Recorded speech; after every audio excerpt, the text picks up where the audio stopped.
आज़म साहब, जो एक नई रिवायत आज हम देखने में आ रही है कि पूरी दुनिया में फुल बेंच के ज़रिए समाअत इस अहम केस की कार्रवाई को दिखाया जा रहा है, आपको लगता है कि फौरी और शफाफ इंसाफ की फरहमी की तरफ एक कदम है, पॉजिटिव जेस्चर है ये तो मेरा ख्याल है ज़रा की शाइन जल्दी ख़त्म हो जाए। उसकी वजह यह है, आज की कार्रवाई अगर आप देखें तो बिटवीन दी जजेस एंड दी काउंसिल, वकील और जज साहिबान और 4-5-6 जज साहिबान बदस्तूर और तसलसल के साथ और बैक वक्त इम्तियाज सिद्दीकी साहब से सवाल पूछ रहे थे। चीफ जस्टिस साहब ने तो एक दफ़ा यहाँ तक कह दिया, क्योंकि वो अब किस किस का जवाब देते, एक सवाल आता था, दूसरा सवाल आ रहा था, तीसरा आ रहा था। चीफ जस्टिस साहब ने यहाँ तक कह दिया, आप बोलेंगे नहीं तो आर्ग्यू नहीं करेंगे तो मैं कंटेम्प्ट का नोटिस दे दूंगा। अब इस किस्म की बात होनी पहले ही दिन और इतने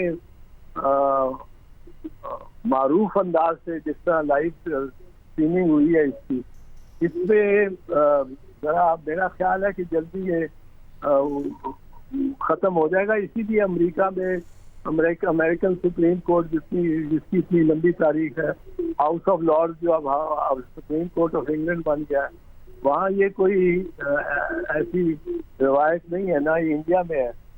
वरना ये तो सारा मामला वहाँ भी हो। दूसरी बात ये है, लेकिन कता कलामी की माजरत चाहूँगा एतजाज़ साहब, जो कंट्रोवर्सी पिछले कुछ सालों में पाकिस्तान की अदलिया में देखी गई है, जो वापसतगी के इल्ज़ामात लगते रहे हैं और इंसाफ की फराहमी में भी हमारा नंबर आप जानते हैं कि 140 के करीब जा चुका है, तो इस सूरत हाल को, इस असर को ज़ायल करने के लिए, इस तासुर को ज़ायल करने के लिए और खोया हुआ मकाम हासिल करने के लिए आपको लगता है कि इसमें कुछ बेहतरी आ सकेगी जब सारी दुनिया देखेगी और वो फैसला करेगी? आज तो मेरा ख्याल है बिल्कुल अबतर हुआ है, क्योंकि सारी ऑब्जर्वेशन जजेस की आ रही हैं, वकला के जवाब अक्सर आते ही नहीं। एक वकील साहब को तो 15 जज बैठ के सवाल ही सवाल किए जा रहे हैं, उसको जवाब देने का मौका ही नहीं दे रहे कि तसलसल से आधा घंटा खामोश रहे जजेस और वो दे सके अपना तसव्वुर और अपनी आर्गूमेंट, अपनी दलील को आगे बढ़ा सके। तो जो लोग देख रहे हैं, सुन रहे हैं, उनको भी नहीं समझ आ रही कि ये क्या हो रहा है कि सवाल पे सवाल पे सवाल पे सवाल, और हर जज के पास 1-2-4 सवाल है, और फिर आपस में भी चूंकि उनकी कुछ बांट है, दोनों एक तरफ से भी सवाल हो रहे हैं, दूसरे भी हो रहे हैं। और वकील को आपने देखा होगा कि सारे इस सारी सुनवाई में कहीं एक मरतबा भी आधा घंटा कम अज कम तसलसल के साथ बहस करने का मौका नहीं मिला। और जज साहिबान ही की इजाजत से सारी, और ये पब्लिसिटी भी हो रही है। जज साहिबान को आखिरकार इंसान है, ह्यूमन बीइंग है, हमारी तरह ही है, वो भी कुछ पब्लिसिटी चाहते होंगे कि कैमरा हमारे पे आया है। एतजाज़ साहब, आपको लग रहा है ये सिर्फ तशहीर के लिए किया जा रहा है? नहीं, तशहीर के लिए तो नहीं किया जा रहा, किया बिल्कुल नेक नियति से गया है, पर मैं इसमें नहीं कहता हूँ कि नेक नियति नहीं है। फुल कोर्ट बेंच बना दिया है काजी साहब ने। एक बात इनको भी वैसे समझ आ गई होनी है कि फुल कोर्ट बनाना कितना मुश्किल है, कि एक दिन से ज्यादा फुल कोर्ट चल ही नहीं सकता।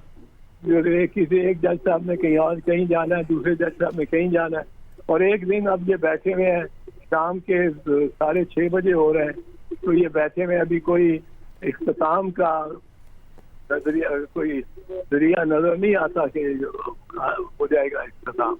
तो फुल कोर्ट में सबको बिठाना, सबको लाना और 15 जज बिठा लेने, ये आसान काम नहीं था।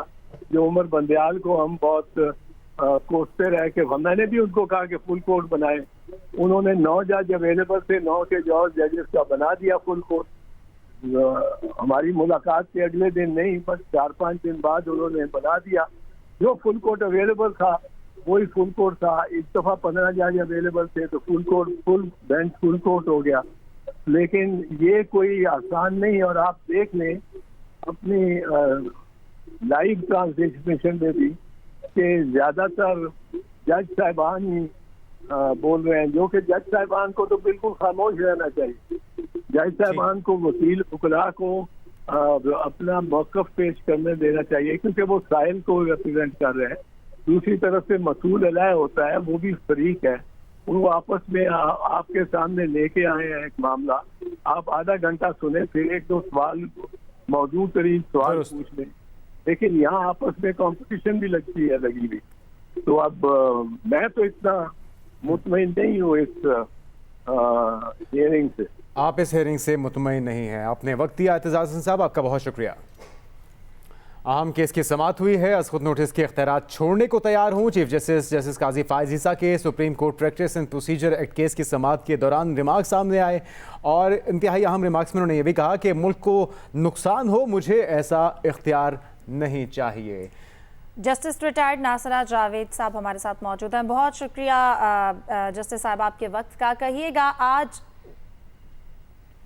जी हेलो, कहिएगा जो आज ये प्रोसीडिंग हुई है, बराह रास्त नशर की गई है समाअत, इस पर आप की क्या टेक है?